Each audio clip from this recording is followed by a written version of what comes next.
Bonjour et bienvenue. Dans la vidéo d'aujourd'hui, on va voir 10 options à activer obligatoirement sur iOS 17. Comme vous savez, iOS 17 est disponible pour tout le monde à partir du 18/9/2023. Si vous n'avez pas encore installé iOS 17, bien sûr, si votre appareil est compatible, les modèles compatibles sont à partir de iPhone XS jusqu'à iPhone 15. Vous allez dans Réglages généraux, mise à jour logiciel et vous trouverez la mise à jour qu'il faut télécharger et ensuite installer. Une fois installé, vous allez activer des options. Ces options vont vous permettre d'utiliser votre iPhone convenablement pour toujours. La première option à activer, il faut aller donc dans Réglages, ensuite aller dans Accessibility, ensuite aller dans Toucher et nous avons Haptic Touch. Vous appuyez sur la petite flèche pour y accéder. Avant, on avait les deux options, par défaut et langue. Cela va ajuster le temps nécessaire à l'affichage des aperçus, des actions et des menus contextuels. Alors, on va la mettre dans courte et on va tester. Vous appuyez ici. Et vous remarquez que maintenant, c'est très rapide. Quand vous appuyez sur un élément, il répond rapidement. Avant, n'était disponible que l'option par défaut et langue. Bien sûr, avec l'utilisation quotidienne, quand vous appuyez longuement sur un élément pour l'afficher, vous sentirez que cette action est devenue très rapide, mieux qu'avant. La deuxième option, vous allez dans Réglages, ensuite vous cherchez Safari, vous appuyez et déroulez la liste jusqu'à Avancer. Vous appuyez et nous avons la nouvelle option Protection avancée contre le suivi et le vol des empreintes numériques. Vous appuyez ici pour y accéder. S'assurer qu'elle est activée devant toute navigation. Mais sachez que quand vous allez activer cette option, certains sites ne vont pas afficher certains éléments. Pour résoudre ce problème, bien sûr, cela, il faut le faire pour les sites à qui vous avez confiance. Parce que cette option a ajouté une couche de protection, de surprotection pour Safari. Si vous avez confiance dans un site et vous remarquez qu'il y a des éléments qui ne s'affichent pas, vous appuyez ici dans Safari, vous allez ouvrir le site concerné, après appuyez ici et ensuite vous appuyez sur réduire les protections de la confidentialité. C'est à vous de juger. Ne le faites pas pour tous les sites, seulement pour les sites à qui vous avez confiance. La troisième nouvelle option, la possibilité de partager des contacts et des fichiers en s'approchant tout simplement les deux iPhones. Mais elle ne fonctionne pas si vous ne l'activez pas. Réglages, ensuite allez dans Général, après aller dans AirDrop, vous appuyez sur la petite flèche et après activer devant approchant les appareils. Échangez facilement des numéros avec Name Drop, partagez des photos et plus encore en approchant le haut de votre iPhone d'un autre iPhone. Une autre nouvelle option qu'il faut activer, vous allez toujours dans Réglages, chercher Caméra ou appareil photo, vous appuyez ici. Alors la nouvelle option, c'est l'ajout d'une ligne horizontale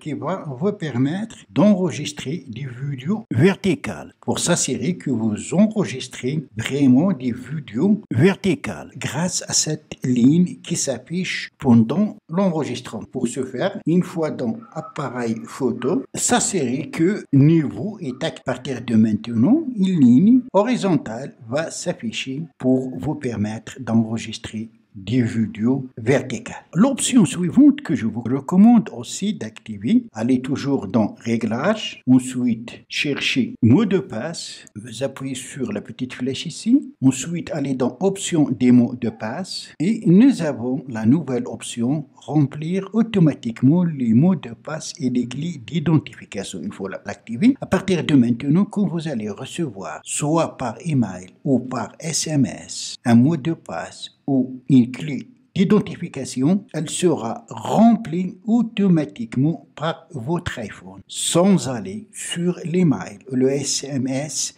concerné pour afficher et importer ce mot de passe ou cette clé d'identification. C'est une option très importante qui va faciliter la tâche. Et après, l'email ou le SMS sera supprimé automatiquement. Une autre nouvelle option, donc il faut aller toujours dans Réglages, ensuite chercher musique. Vous appuyez sur la petite flèche pour y accéder. Après, activez le fondu enchaîné.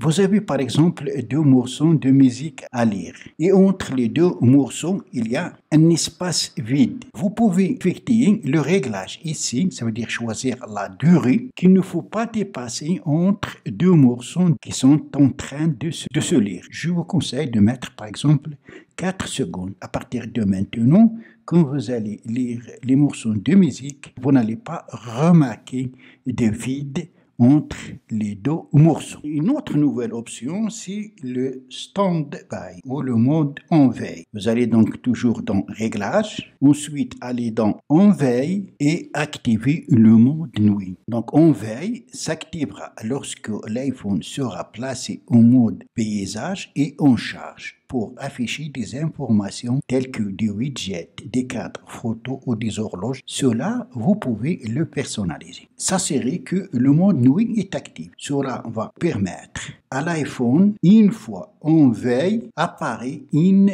teinte rouge avec un éclairage ambiant faible pour ne pas vous déranger. Et aussi, n'oubliez pas d'activer afficher l'aperçu ou toucher uniquement. En veille peut masquer l'aperçu des notifications jusqu'à ce que la toucher. Il suffit de toucher l'iPhone pour afficher l'aperçu d'une notification. Une autre nouvelle fonctionnalité, pour l'activer, vous allez toujours dans Réglages, ensuite allez dans Accessibility, cherchez Siri, voilà, appuyez pour accéder et nous avons par défaut prolongé maximal. La nouvelle option, vous pouvez augmenter la durée pendant laquelle Siri doit attendre avant de considérer l'énonciation comme terminée. Vous appuyez ici pour Avant, ce n'était que 100%, vous pouvez donc augmenter jusqu'à 200%, c'est ce qu'on appelle le débit vocal. Autre nouvelle option, c'est toujours dans Réglages, on revient dans Mot de passe et on trouve une nouvelle option, partager les mots de passe et les clés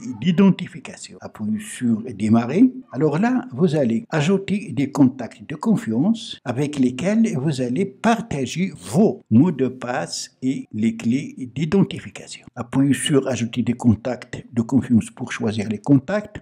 Ensuite, vous avez la possibilité de choisir les éléments à partager. La personne qui crée le groupe peut ajouter et supprimer d'autres personnes. Alors, autre option, vous allez toujours dans Réglages, ensuite aller dans Confidentialité et Sécurité et nous avons Avertissement de contenu sensible. Vous appuyez ici Avertissement de contenu sensible. Je vous recommande d'activer. Votre appareil va détecter les photos et les vidéos de corps nus avant qu'elles ne s'affichent sur votre iPhone. Et vous recevez des instructions pour orienter votre décision d'ouvrir ou non ces contenus. Alors, s'il y a des photos et des vidéos où il y a de la nudité, avant que ces photos et ces vidéos s'affichent sur votre appareil, vous allez recevoir des instructions et enfin, c'est à vous de décider d'ouvrir ou non ces contenus. C'est une option très utile que je vous conseille d'activer. La dernière option, c'est toujours dans Réglages, bien sûr. Après, vous allez dans Temps d'écran,